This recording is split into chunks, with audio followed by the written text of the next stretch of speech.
हानजानि सागु एमसिएलए इएमआ प्रमद बर' बिथांनि दैदेननाय राजनिति हानजायाव थाला होननानै गभर्नरनि एड्रेसाव एग्रिमेन्ट खालामनो लेखा राजनितिनि बेलायाव बे जेरावबो जायो जेरै इउपिपिएलनिया बिपिएफनियाव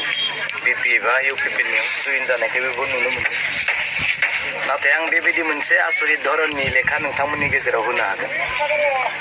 बेरेखा हानजानि सागु एमसिएलए इएमआ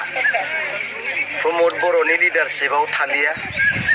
हाग्रामा महिलानि लिडारशिपआवसो थासिगोन होननानै एग्रिमेन्ट खालामनाय लेखाया आंनियाव दङ आं दिनै बुङा नोंथांमोनानो जेब्ला आं निउसाव होगोन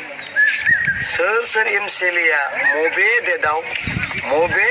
तारिखआव हाग्रामा महिलारिखौसो जोंनो नांसिगौ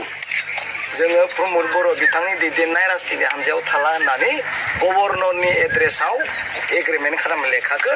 नोंथांमोननो आं होगोन नाथाय आं नोंथांमोननियाव बेबायदि मोनसे आसरित मोनसे लेखाखौ आं होनो हागोन जे जायफोर बेरेखा हानजानि एमसिएलए आरो इएमआ प्रमद बर' बिथांनि लिडारशिपआव जों थालिया हाग्रामा महिलारि बिथांनि दैदेननाय लिडारशिपआव जों थानोसै होननानै असमनि गभर्नरनि एड्रेसाव लिरनानै दोननाय एग्रिमेन्ट कपिखौ आं नोंथांमोननो होगोन आं नोंथांमोननि सिगाङाव आं दिनै बुङा सानै मानसिनि कल मोनोब्लानो होनोब्लानो आं नोंथांमोननि गेजेराव होनो रेडि नोंथांमोनानो नायब्लानो जाबाय सोर एमसिएलएआ दिनै हाग्रामा महिलारिखौ मोजां मोननानै एग्रिमेन्ट खालामनानै होदों हाग्रामा थानायाव टिभि फुटेज गासैखौबो नोंथांमोननि गेजेराव आं होनो हायो खिन्थु सानै मानसिनि कल मोनोब्लानो आं बेखौ गाबोन समफोरनि गेजेरावनो होगोन आङो ओरैनो खुगाजों बुंग्रा आं मानसि नङा जेखौ बुंगोन आं लेखाजोंसो बुंगोन एमसिएलए इएमफ्रा सोर हाग्रामा महिलारिखौ जातिनि खाथिराव बिटिसिखौ बासायनो थाखाय जायफ्रा दिनै एग्रिमेन्ट खालामबाय हाग्रामा सार आंजों नोंजोंनो थागोन होननानै बे लेखाखौ आं नोंथांमोननि सिगाङाव खम समनि गेजेरावनो बे कलखौ नेगासिनो दङ